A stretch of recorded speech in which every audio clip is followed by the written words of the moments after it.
Ang reading mo, Libra, welcome back to our channel. Naway nasa mabuti kayong kalagayan while watching the channel. This is a general reading. Kayo nang bahalang magpalit-palit ng situation nyo sa reading ko.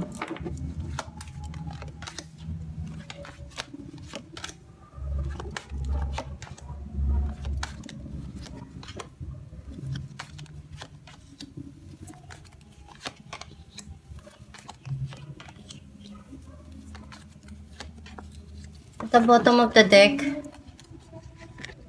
Four of Pentacles. I feel like yung energy mo, sense ko na may mga bagay ka dito na iniisip na gawin, pwedeng mag-ipon at maglaan ng pera para sa kinabukasan mo at ma-secure yung future mo. Ang mensahe ng card mo, nakikita ko dito na may pagsisisi na nangyayari or nangyari sa buhay mo.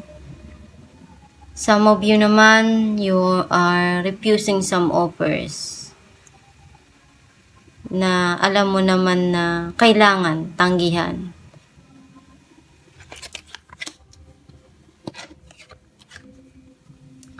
Nakikita ko dito na merong kang gustong gawin na mag-relax, bigyan ng time yung sarili to rest, and bigyan ng panahon na makapagpahinga din yung katawan. And also, may mga memories na naaalala mo na masaya sa nakaraan mo, or pwedeng childhood memories. Andun yung natapos na yung cycle, and may bagong cycle na magsisimula sa buhay mo. Some of you, nandun naman yung peace and harmony na parating. Itong tao na to, sobrang mahal ka niya. Handa siyang ipakita kung ano yung nararamdaman niya. Punong-puno ng pagmamahal. Pwede namang ikaw din to na ikaw yung nagbibigay ng pagmamahal dun sa mga taong nandyan para sa'yo.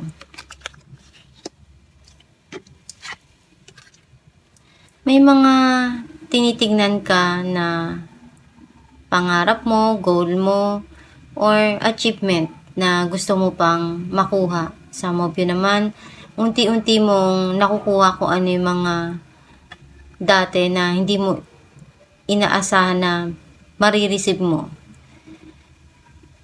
And ngayon, dumarating na siya sa buhay mo, yung mga gusto mo.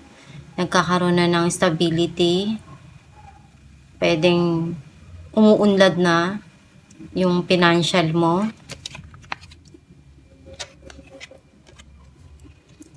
Still andun yung passion and healing para sa'yo. Some of you naman pwedeng itong tao na to, ipapakita niya yung kanyang passion sa'yo, and kakaiba siya eh. Siya yung tipo ng tao na kapag gusto niya, kahit anong risk, kahit anong hirap, susuungin niya. At ibibigay niya kung ano yung sa tingin niya kailangan dun sa passion na yun. Makuha niya lang yung gusto niya.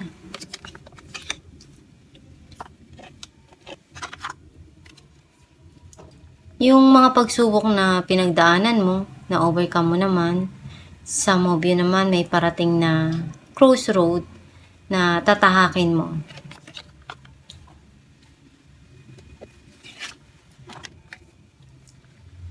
May mga iniisip ka dito na simulan, pinaplano na gawin para sa kinabukasan mo.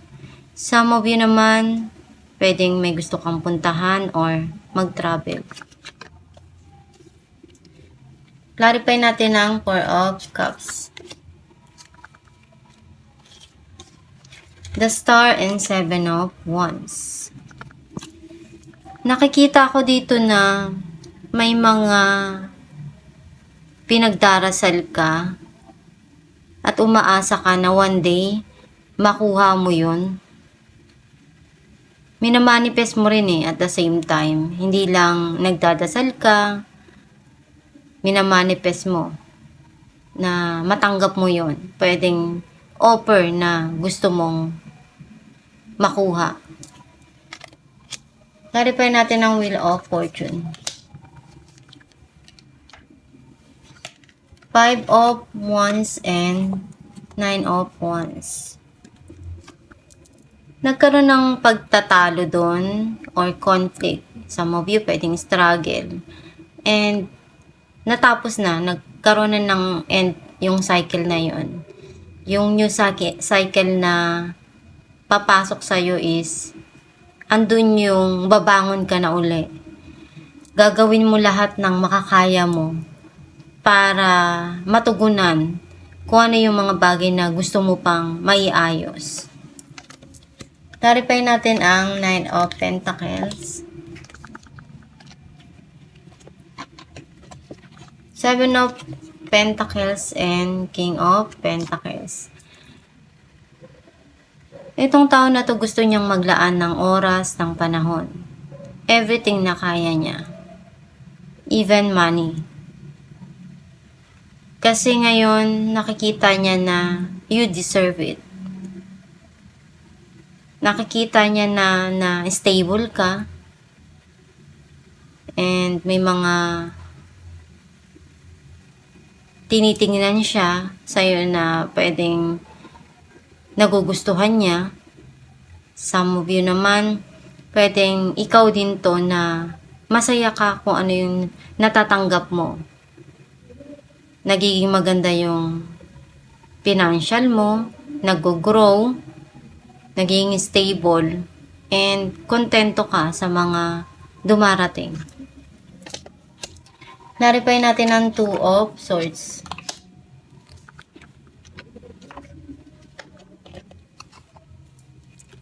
Four of Pentacles and 2 of Swords.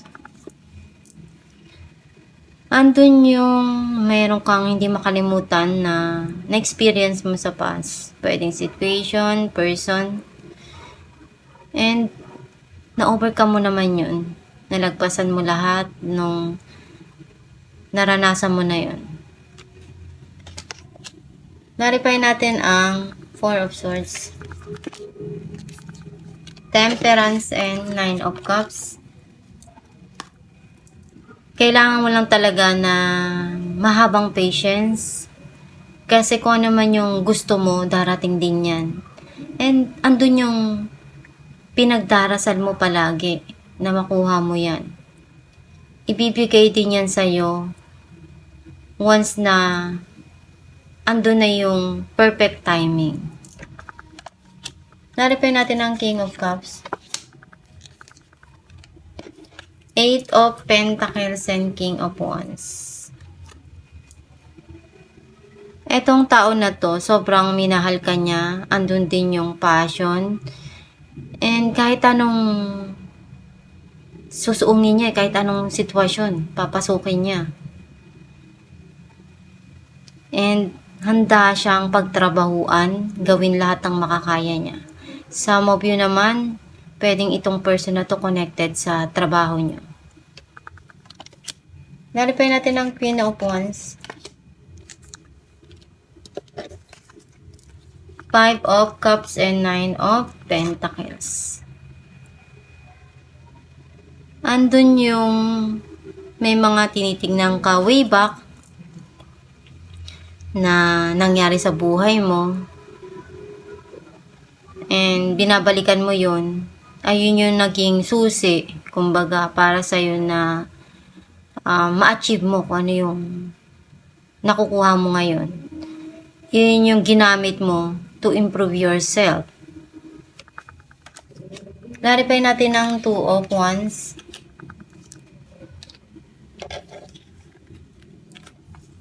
5 of Swords and the Hierophant. may mga gusto ka nang iwanan na nagpapabigat para sa'yo sa nakaraan. Kasi mas gusto mo ngayon harapin yung makakabuti para sa'yo at handa ka na uli na mag-move forward sa buhay mo. Alamin natin kung ano mensahe ng iyong gabay.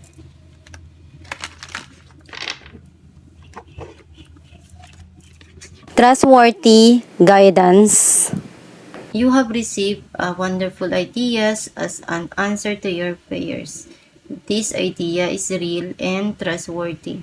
You can safely move forward with it, knowing that we are with you every step of the way.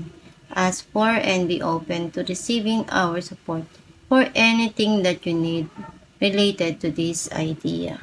Ang mensahe ng iyong gabay na magtiwala ka sa gabay mo sa Diyos Ama, sa mga desisyon na binibigay sa iyo, yung mga idea na pumapasok sa isipan mo na biglaan lang.